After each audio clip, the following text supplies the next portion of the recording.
Ladies and Tim Ryan and Gil Clancy back here at ringside as the announcer Jimmy Lennon is about to make the introductions of the champion and the challenger. We mentioned the referee is Larry Rosadilla from Los Angeles.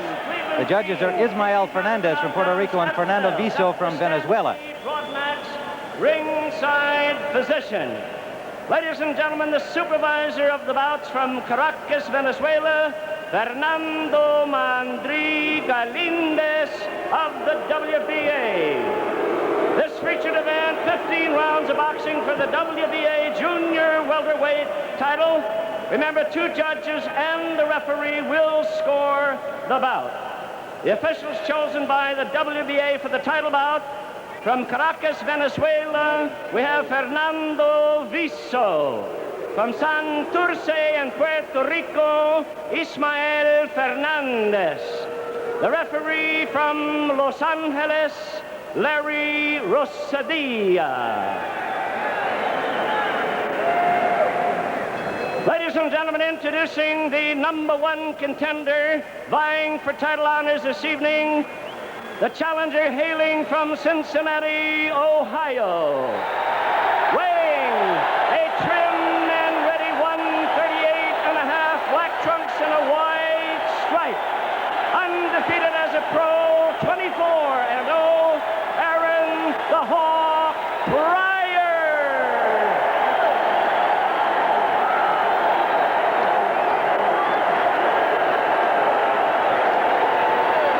Ladies and gentlemen, his opponent really needing no introduction, the great defending champion from Barranquilla in Colombia.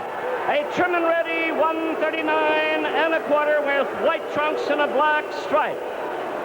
Introduciendo the ageless, long-time boxing champion, Antonio Cervantes. Referee Rosadilla now to give instructions. All right, Jimmy Lennon doing his usual sparkling job as the ring announcer with beautiful Spanish pronunciation. Okay. Pryor weighed in at 138.5, Cervantes at 139.25. The limit for junior welterweight, 140 pounds. Just want to remind you one thing. When you're tied up in a clinch, I'm going to say one word, that's break, and that means stop punching, let go, and take a step back. Cuando digo break, quiero decir que suelte y se separe, eh?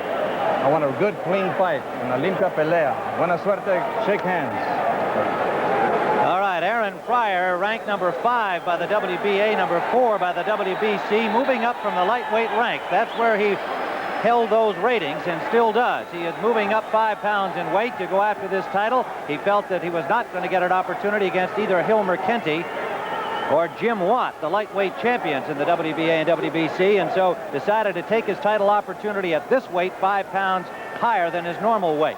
Antonio Cervantes, according to Ring Magazine, 85 wins, 9 defeats, 3 draws, 40 knockouts, almost half of his victories by KO. Aaron Pryor, 24-0 with 22 knockouts, including 16 in a row.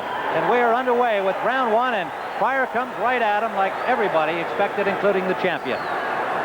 In Cervantes, you will see a very relaxed fighter, no matter what kind of a buzzsaw attack Pryor puts on him. And he's getting that buzzsaw attack right away. They're winging right from the start, Tim.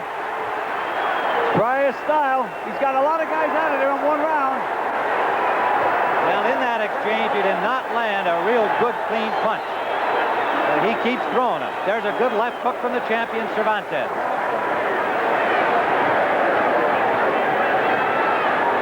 Right hand lead from Pryor, landed to the chin of Cervantes. And Gil, I guess the question would be, can young Pryor keep up a pace like this? I don't think anybody could keep up this kind of pace, and I noticed that Cervantes has been very cool with this opening hurricane attack. It hasn't phased him a bit. Pryor is 25 years of age. Cervantes, well, nobody's really sure. He's listed at 34. He could be 40 years of age. He also says he's had more than 120 fights. Officially, this is his 98th professional bout.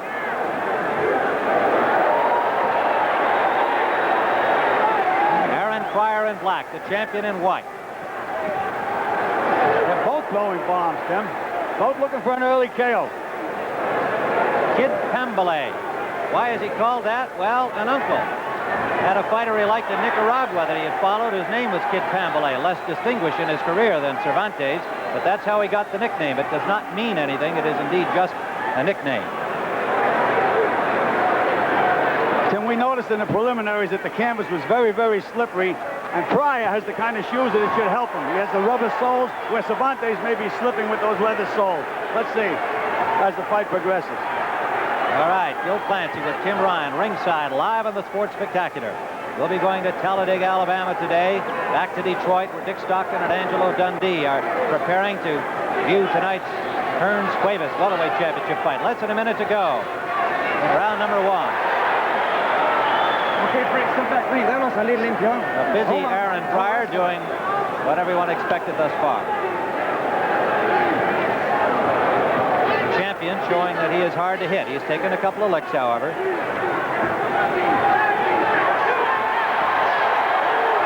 Pryor took a right hand counter-punching from the champion. And the referee called it a knockdown. Yes, His glove hit the canvas. And I thought it was, too. Well, he didn't catch him clean, but it was enough to send him down. Well, the rule says any part of your body but your feet hits the canvas, it's a knockdown, and his glove did go down. He took the mandatory 8 count, but came out showing that he wasn't hurt at all, and I really don't think he was. Final seconds of round 1.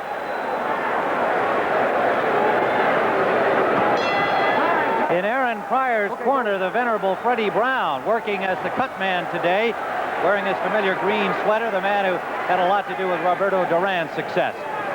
Pryor is trained by Panama Lewis and Frank Sims. Freddie's not only working as a cut man, I saw him talking to Aaron between rounds, which means he's taking over the strategy as well. Well, he was getting strategy from 3 of them during that first break. Well, it'll be interesting to see how that develops. Well, they say that too many cooks spoil the broth. In this case, I counted 5 cooks in Aaron's corner. The champion is managed by Ramiro Machado, who is in his corner, and trained by Melquiades Sanz from Venezuela. This is round 2, scheduled for 15, 140-pound championship of the WBA. Aaron Pryor in black, Cervantes in white. If you just joined us, Cervantes sent Pryor to the canvas with a right hand to the chin that did not hurt him, but had enough force to send him down. See that upper body strength of Pryor? He just shrugged Cervantes off on that time. Cervantes about 5'9". They call him 5'11", but we've been checking him out pretty closely this week in training, and my guess would be that he's about 5'9". Pryor stands 5'6". Against the sharpshooter such as Cervantes, Pryor is coming in wide open. He just paid for it on that last exchange, Gil, with a left hand from the champion. When he punches, he sticks his chin up in the air. That can be fatal any time in a fight. The legendary Kid Pambolay has 40 knockouts and 85 professional victories. Pryor, the man who lost 2 close fights in the Olympic trials to Howard Davis a few years back, has a bunch of wins over the now champion Hilmer Penty, and also beat Thomas Hearns, the man who fights tonight in Detroit for the championship against Pepino Cuevas for the welterweight division, WBA. Under a minute to go in round number 2.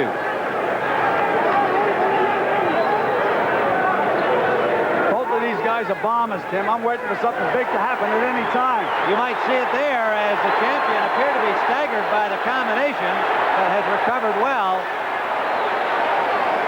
But he was moved by the combination from Aaron Pryor. Okay, break. Let him out clean, huh?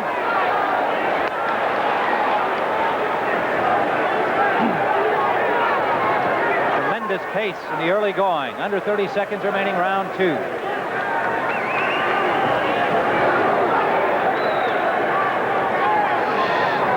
Gil, you and I were talking before the fight. Cervantes reminding me so much of Jose Napoles, who had, I think, the great nickname was so appropriate to him, Mantequilla, butter. And smooth as butter. Yes, he is.